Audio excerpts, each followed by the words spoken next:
Assalamualaikum warahmatullahi wabarakatuh. Perkenalkan, kami adalah mahasiswa dari Universitas Islam Pangeran Diponegoro Nganjuk akan mempresentasikan tentang pengembalian investasi dan risiko investasi, juga pembentukan portofolio yang efisien. Dari mata kuliah manajemen investasi dengan dosen kami Bapak Dr. Juni Iswanto, SEMM.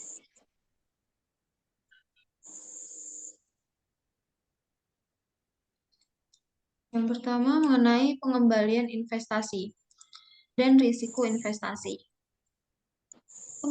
Pengembalian investasi dan risiko investasi memiliki konsep adalah jika kita menginvestasikan sebuah saham pada perusahaan, kita mengharapkan untung. Nah, dari untung tersebut kita akan memperoleh return atau hasil.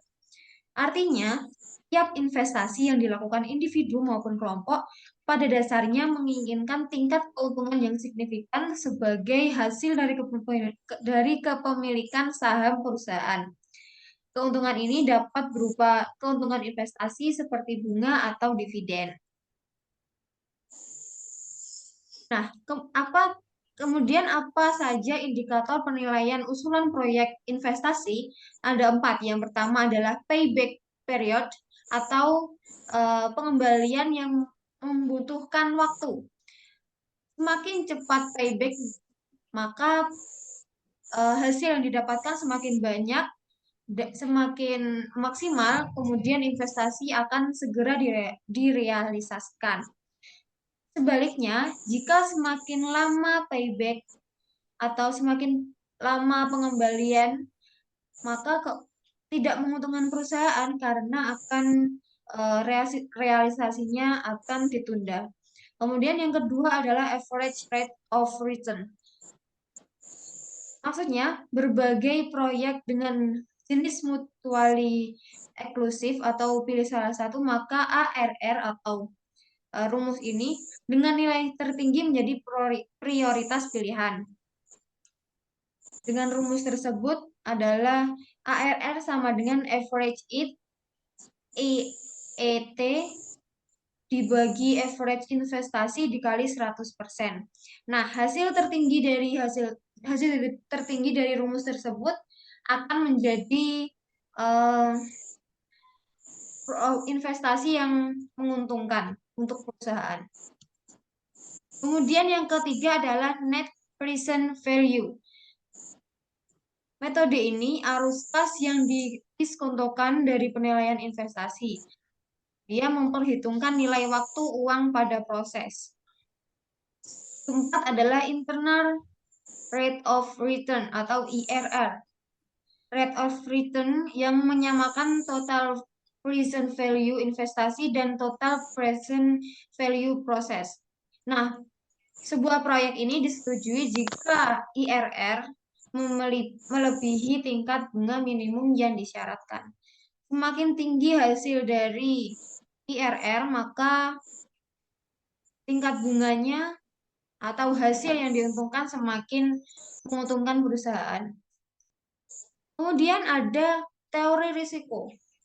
Dari investasi pasti ada yang namanya risiko karena investasi itu tidak pasti. Nah, definisi risiko yang lebih luas adalah potensi perolehan yang tidak diharapkan atau kebalikan dari apa yang diharapkan. Kegiatan investasi mengandung risiko bahwa hasil yang diperkirakan atau arus kas mungkin tidak selalu seperti yang diharapkan. Hubungan risiko return, yang pertama, apakah linear atau searah? Yang kedua, risiko meningkat dengan tingkat pengembalian. Yang ketiga, resiko yang terkait pada keputusan investasi meningkat seiring dengan jumlah aset yang disertakan dalam penanaman modal. Hanya pasar reguler yang menggunakan kondisi linear.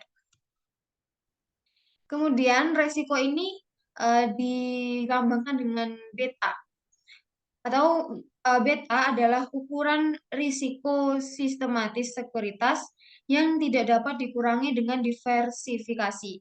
Karena beta ini menentukan besarnya risiko perusahaan, maka berpengaruh pada signifikan terhadap beta atau risiko dalam perhitungan CAPM.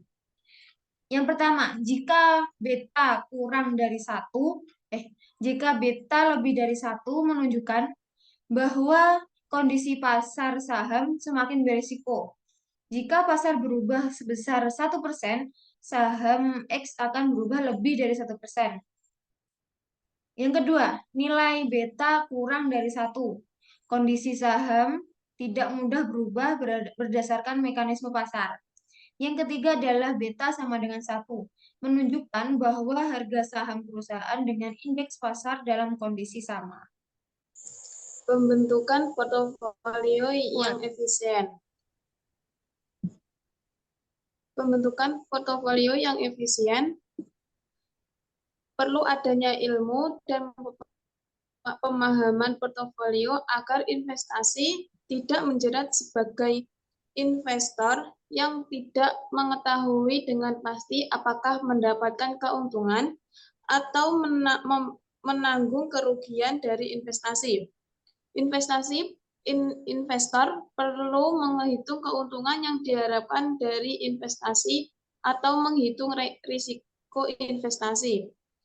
Disarankan juga investor perlu melakukan pembentukan portofolio yang efisien dengan tujuan mendapat keuntungan dengan risiko rendah. Investor dapat melakukan investasi secara aman dan dapat melakukan proyeksi keuntungan atau return yang diperoleh dari hasil investasi. Selanjutnya, konsep dasar dalam pembentukan portofolio yang efisien. Untuk membentuk portofolio yang optimal, terlebih dahulu investor harus menentukan portofolio yang efisien. Pertama, portofolio yang akan memiliki hasil dengan tingkat keuntungan tertentu dengan resiko rendah. Kedua, portofolio favorit para investor yaitu portofolio yang mudah untuk dianalisis. Demikian presentasi dari kami. Terima kasih. Wassalamualaikum warahmatullahi wabarakatuh.